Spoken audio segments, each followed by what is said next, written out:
একটি বাজারের নাম অনুসারে একটি ইউনিয়ন, অথচ এই বাজারে নেই কোনো বড় ধরনের দোকান কিংবা বিল্ডিং বা ইমারত। সুপ্রিয় দর্শক শ্রোতা মণ্ডলী, আপনাদের আমন্ত্রণ জানাচ্ছি। সঙ্গে আছে আমি শাওন আহমেদ সাদ। আজ আপনাদেরকে নিয়ে এসেছি নরসিংদী সদর উপজেলা পাইকারচর ইউনিয়নের পাইকারচর বাজারে। এই বাজারের নাম অনুসারে মূলত এই ইউনিয়নটি গঠন করা হয়। এই ইউনিয়নে প্রায় 22টি গ্রাম রয়েছে। এই 22টি গ্রামের মধ্যে মূলত সবাই যে নামে চিনে পুরো ইউনিয়নকে, সেটা হচ্ছে পাইকারচর নাম। এই পাইকারচর বাজারে আপনাদেরকে আমি আজ ঘুরে ঘুরে দেখাবো এবং এই বাজারে কি কি বিক্রি হয় এবং কি কি আছে সেটাও আপনাদেরকে জানাবো।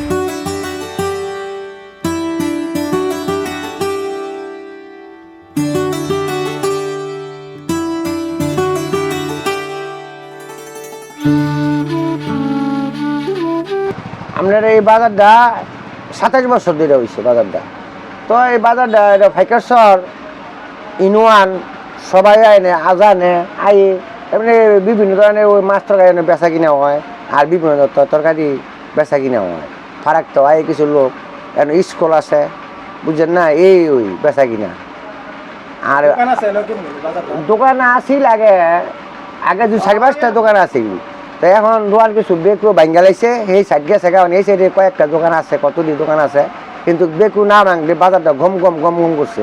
মানে এই সাইডটা পুরোটাও এমনি বেকু ভাঙ্গা লাইছে, মানে এই সাইডটি বাজারটা রয়েছে এই দূরে। শুরু বেলা আপনার 98 বন্যার তেনে 300টা দোকান আছিল, তো আবার আস্তে আস্তে বাড়তে বাড়ছে। আমরা বাজার করছি গোপাল দি, মাধব দি। আমরা নাই সময় কিন্তু বাজারে আসিল না, এখানে কিন্তু বাজারে আসিল না, কোনো জায়গায় আসিল না, খালি গোপাল দি আর মাধব দি। আর মাঝে মাঝে বালাপুর রবীন্দ্র উচ্চ বিদ্যালয় স্কুল না, তো বাবুরে বাজার জমাইছে, সকালে দুটো মাছটা গিয়ে আনছে শুরু করা এই আর কিছু না। আমার নাম মোহাম্মদ তাহের আলী।